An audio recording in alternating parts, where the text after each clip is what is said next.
Hello, my CFA friends. How are you, my friends? Welcome to episode 3 of Ask Me Anything. In this episode, we are going to look at a couple of questions. The first question is about Nash Equilibrium and the prisoner's dilemma. And the second question is about whether my videos are sufficient in order to pass the exam. So let's get started. Our Nash equilibrium question comes from Daruv. Daruv is a friend of the channel. Thank you very much, Daruv, for supporting me. And here's what Daruv is asking. Could you please explain the concept of Nash equilibrium in detail? Thanks. So Nash equilibrium was developed by John Nash in the 1950s, and it was actually popularized more recently by a movie called Beautiful Mind featuring Russell Crowe, where Russell Crowe and his friends walk into a bar and see a group of women, and actually there's an explanation of Nash equilibrium that follows that scene, but I don't want to spoil it for anybody who's interested in watching the movie. So the movie is actually called Beautiful Mind. Okay, but more technically, what is Nash equilibrium? It is, you guessed it, an equilibrium state. It's part of game theory, as you can see here, where we're going to have players, right? It's a game, so we're going to have players, and these players have reached a balanced state where each one has made their optimal moves, they have implemented their optimal strategies, and no player can unilaterally change their strategy or make any move that will improve his or her own situation. So nobody really here wants to make a move because they have reached a state of equilibrium. So I always like to use chess analogies because I love chess. I play chess. Write in the comments, guys, if you play chess as well. But in chess, I guess Nash equilibrium would be a draw by repetition. So we could reach a position where perhaps one player may have more pieces, but we have some sort of perpetual check. So it is optimal for one of the players to just keep checking the other king and reach a draw by repetition, okay? Or any kind of draw, really, would be an example of Nash equilibrium because no player can make any move to improve their position. So, as I said, this is part of game theory. So, if you're studying economics with me, if you're studying about the competitive structures, you're going to come across Nash equilibrium in the context of oligopoly. Remember, oligopolies are going to be few players who are interdependent, so they are going to be looking at each other's behavior. And one way to analyze that behavior is through the Nash equilibrium. And on the next page, in fact, we will be illustrating how we can reach Nash equilibrium via a concept in finance known as the prisoner's dilemma. So here is our prisoner's dilemma. Let's read it. The police catches two suspects and interrogates them about an alleged crime. If both suspects remain silent, i.e., they don't confess, they will both get a 1-year sentence. However, if one of them confesses and the other one does not, so one of them confesses to the crime, the other one stays silent, says, no, I didn't do it, then the confessor will go free. So he doesn't go to jail at all, while the one who doesn't confess gets a very, very heavy sentence as a punishment for not confessing. But if they both confess, they each get a 3-year sentence. Now, the key point here is that the suspects are going to be interrogated in separate rooms and they cannot trust each other. So they're not going to know what the other one will be saying. So the other one might be confessing. For all we know, we cannot trust him. and we don't know what he's going to be saying. So we need to take an optimal move based on not knowing what the other person will be doing. And of course, we're using this dilemma to illustrate the behavior of oligopolists. So in the context of an oligopoly, imagine that these oligopolists are not able to collude. So what would happen if we had an oligopoly without collusion is essentially what we're going to try to explain here. Right, so I have prepared a little matrix here. So here on top is prisoner A or suspect A, and A has two options. He can remain silent or he can confess. And here on the vertical, I have suspect B, who can remain silent or can confess. And this will give us effectively 4 different options. So let's go over them. If A remains silent and B remains silent, you can see here that A gets 1 year sentence and B gets 1 year sentence. On the other hand, if A confesses and B confesses, A will get a 3-year sentence and B will get also a 3-year sentence. So obviously, you could see that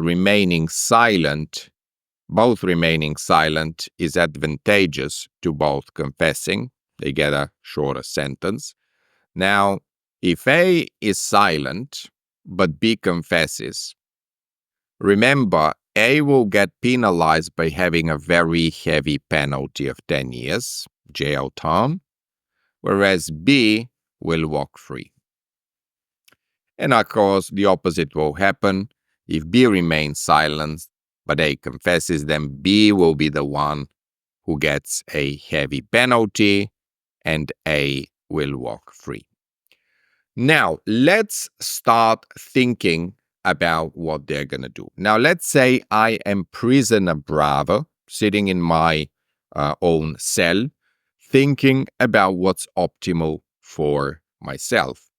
Now, let's first assume that A will remain silent. Okay? So we are in this first column. We are assuming that A will remain silent. Now, if A remains silent and we remain silent as well, we would get, as you can see here, a 1-year sentence. But if A remains silent and we confess, we will go free. So actually, compared to a 1-year sentence, it is optimal for us to go free, i.e., it is optimal for us to confess. That's assuming A stayed silent. Now, if A confesses, we're going to go through exactly the same logic.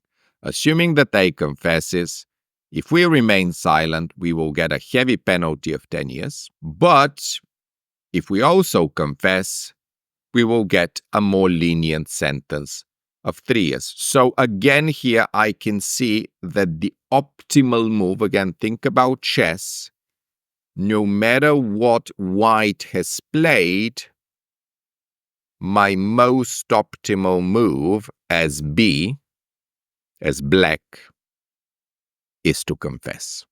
So we've now determined that B's most optimal move is to confess. Right. Okay, now we're going to reverse this logic and we're going to do exactly the same, but we're going to be sitting in A's prison cell. So we're going to say, okay, now we are prisoner A or suspect A. We're going to assume that B remains silent. And if B remains silent and we remain silent, we're going to get a 1-year sentence. But if B remains silent and we confess, we're going to go free. So again, here you can see our optimal move is to confess, assuming that B remains silent. And assuming that B confesses, if we remain silent, we're going to get heavily penalized by a 10-year sentence. But if B confesses and we confess, we're going to get a 3-year sentence. So now let's put the two things together. We previously found out that the most optimal move for B is to confess. We now found out that the most optimal move for A is to confess.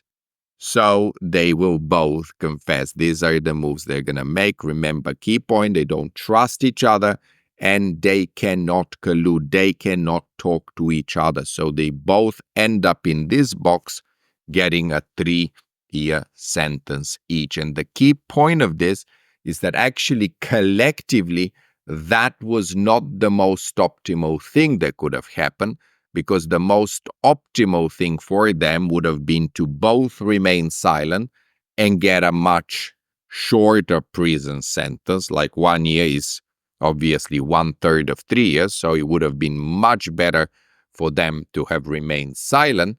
But because they couldn't collude, because they couldn't trust each other, because they couldn't talk to each other, they had to make the optimal move given the information they had, and they both ended up confessing in the bottom right cell. So in the context of an oligopoly, what are we saying here? We're saying that an oligopoly with collusion can generate economic profit, but an oligopoly without collusion will end up reducing prices and expanding production up until the point where there is zero economic profit. Our next question comes from Ignacio. So Ignacio is saying, hello, Martin, I'm preparing for the CFA 2025, August or November. Well done, Ignacio, for being such a long-term investor, long-term thinker, starting early. So early bird, really. And he's preparing with my YouTube videos that are excellent. Thank you very much, Ignacio. In a month, I will buy the exam. I also wanted to know if the YouTube videos are enough to prepare me, or what you recommend me to do, as there's so many subjects. I'm not sure if it is enough, and I will pass. I don't know who else to ask about this. Well, you are in the right place, Ignacio. This is the Ask Me Anything session.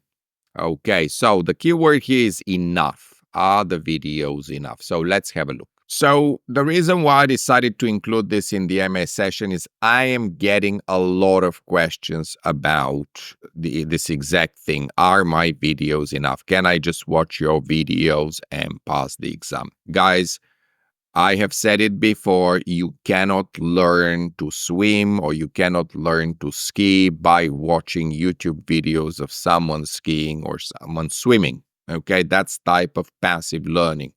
It is good to be doing that, but at some point you gotta get your hands dirty. Okay, so practice, practice, practice always dominates any other type of preparation, including reading books.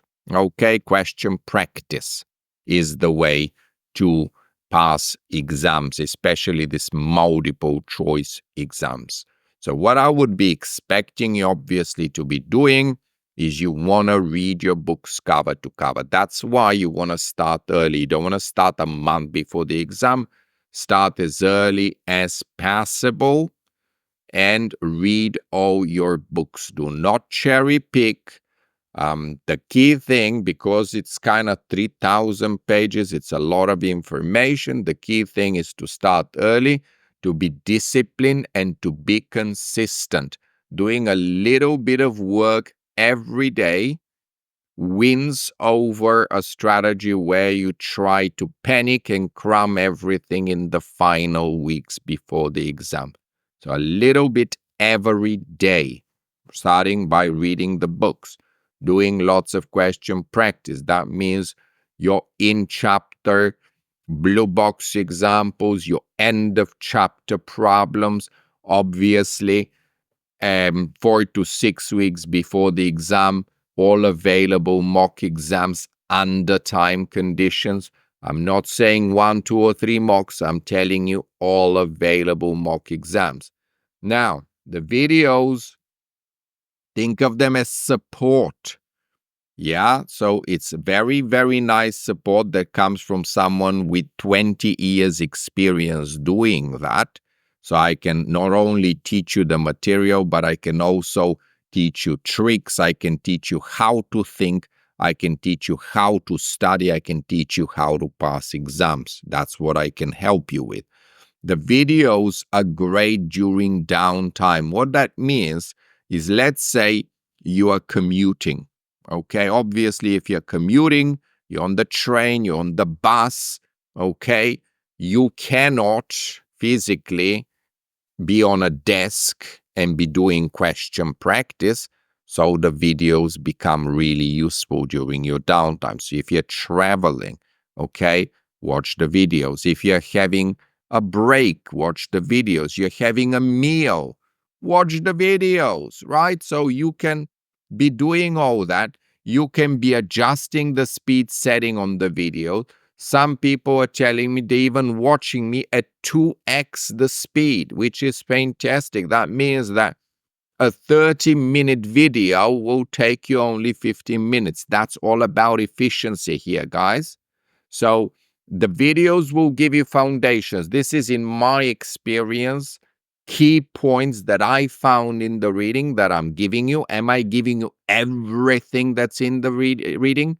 Obviously not, because A, I don't want to overwhelm you with too much information that may be extraneous, and B, your feedback is telling me that you want me to keep the video short. You don't want 1-hour videos. You want 20 to 30-minute videos, okay? So I'm trying to keep the videos to the bare minimum that's still giving you enough information so that you can go out there and be stronger every day and eventually win this thing, okay? So I hope this answers your question, Ignacio, but very, very important that you're doing additional work. Don't just rely on one source. Diversify, just like you would if you were making investments. Now, I truly need you to become a friend of the channel, guys. If you're thinking, you know what, someone else will do it, I don't need to worry about it. Well, if everybody thought like this, nobody will support me. Guys, very few people are supporting me, and I cannot keep doing this for free. I need your support. So please go to stoianov.co.uk/revision and sign up for a small monthly fee to support me. You will also get my question-based revision along with that. Also, consider private tuition. You will get 10% off the list price if you are a friend of the channel. Also, if you want your question to be featured in one of the AMA sessions, please email it to stoianov.financial@gmail.com. Have a great day.